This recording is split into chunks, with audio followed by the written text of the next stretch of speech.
이번 시간에는 지난 시간에 이어서 이제 업데이트 문에 대해서 좀 알아보도록 하겠습니다. 우리가 지난 시간에 기본적인 모양은 거의 만들어 두었기 때문에 코드를 통해서 좀 소개하는 시간을 갖도록 하겠습니다.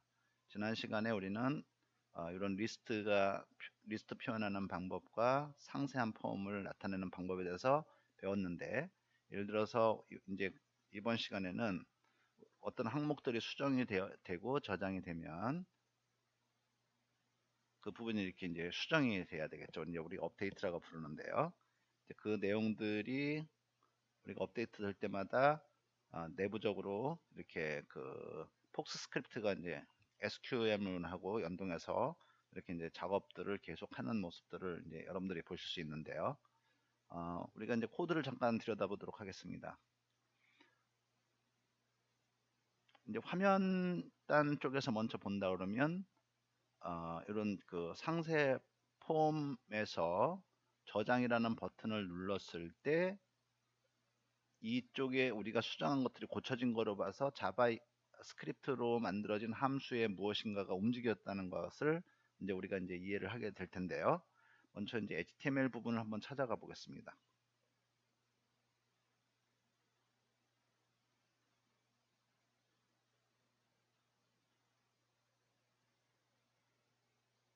이 상세 폼을 나타내는 이 부분이죠. 그 부분에서 우리가 세이브 버튼을 눌렀을 때 이러한 이제 이벤트가 이제 발생을 한 거죠. 그래서 이러한 이 부분은 이제 자바스크립트 부분이니까 비즈니스 쪽에서 눌렀을 때 이제 요 함수를 이제 호출을 한 것이 됩니다. 그럼 이 함수는 무슨 일을 했냐면 뭔가 이제 업데이트하는 일을 결국 해야 될 것인데, 여기에 들어가 보니까 그 함수가 이제 두 개가 되어 있는데요. 이제 나중에 보시면 아시겠지만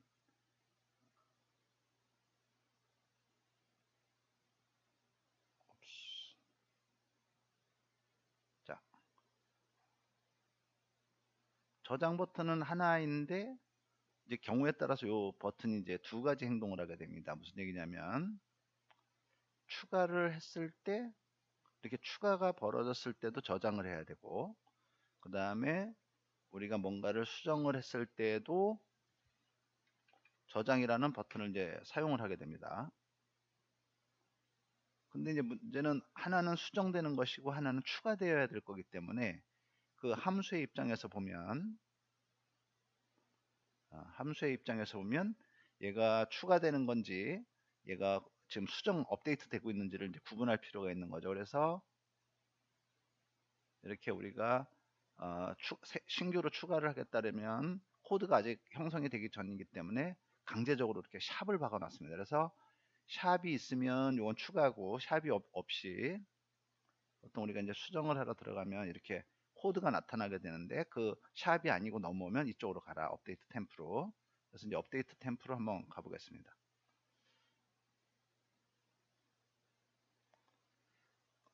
폭스에서 그 데이터를 처리하는 원리는 굉장히 단순한데요.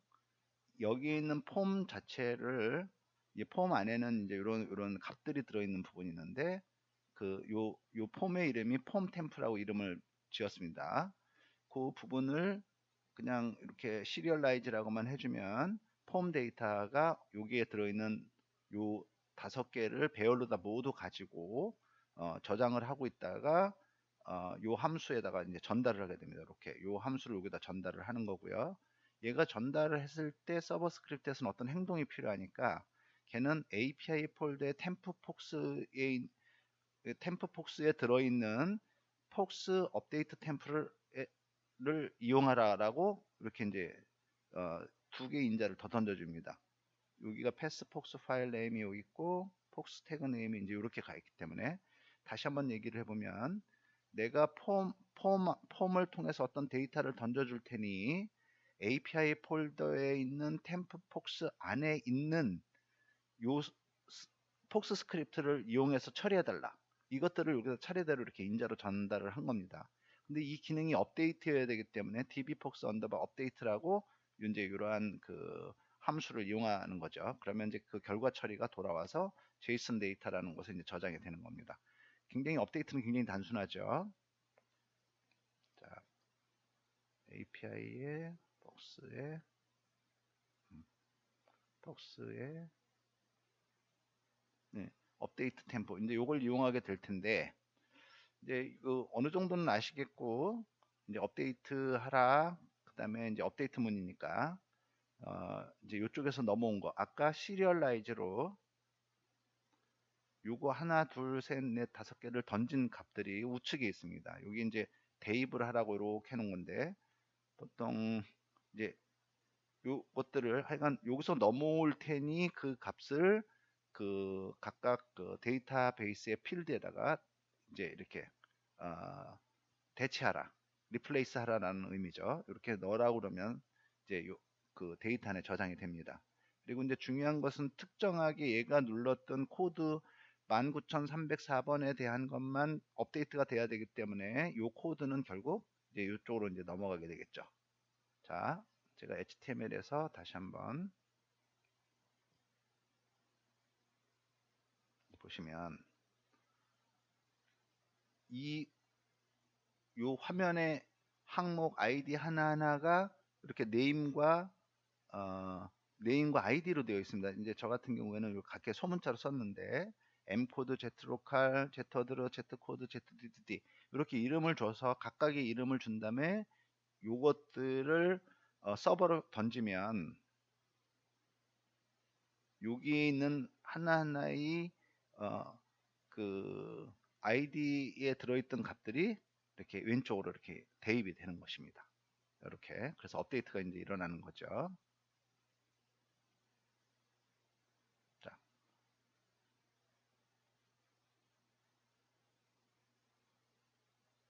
이제 굉장히 단순하다는 걸 아셨을 텐데요. 여러분들이 이제 그 업데이트를 이제 하시게 되면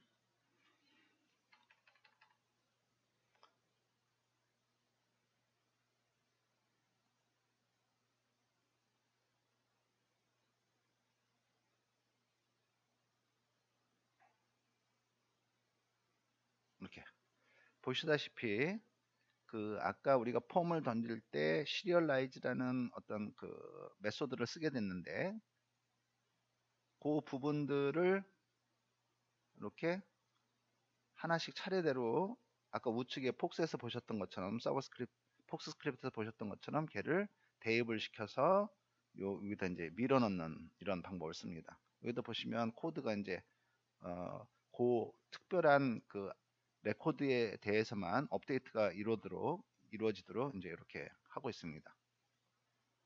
그리고 아까 HTML에서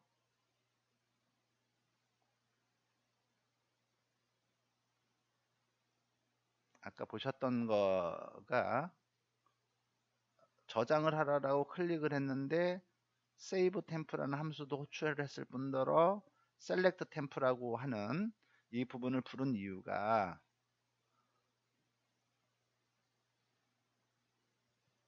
여기를 수정을 하고 저장을 하면 실제적으로 화면이 이렇게 바뀌어야 된다는 거죠.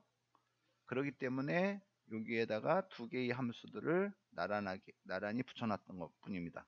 예를 들어서 제가 요 두에 있는 함수를 만약에 잠깐 생략을 시키고 다시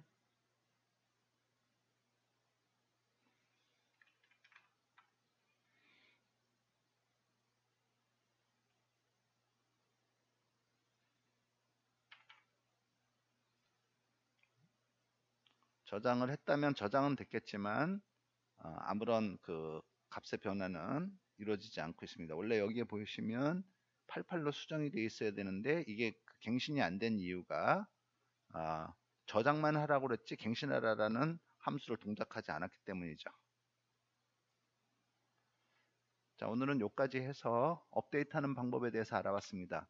결과적으로 제가 이제 계속 같은 얘기를 하고 있는 것은 결국 DB폭스가 하는 일은 어떤 폼을 폭스문으로 던질 때 이 폼에 들은 값을 던져줄 테니 그 API에 있는 내가 폭스문을 만들어 두었다. 근데 폭스 이렇게 스크립트들이 많이 있다. 그 중에 특별한 누구를 정해서 그거에 대해서만 행동을 하라. 이제 이런 순서로 계속 이제 같은 얘기들을 하고 있는 겁니다.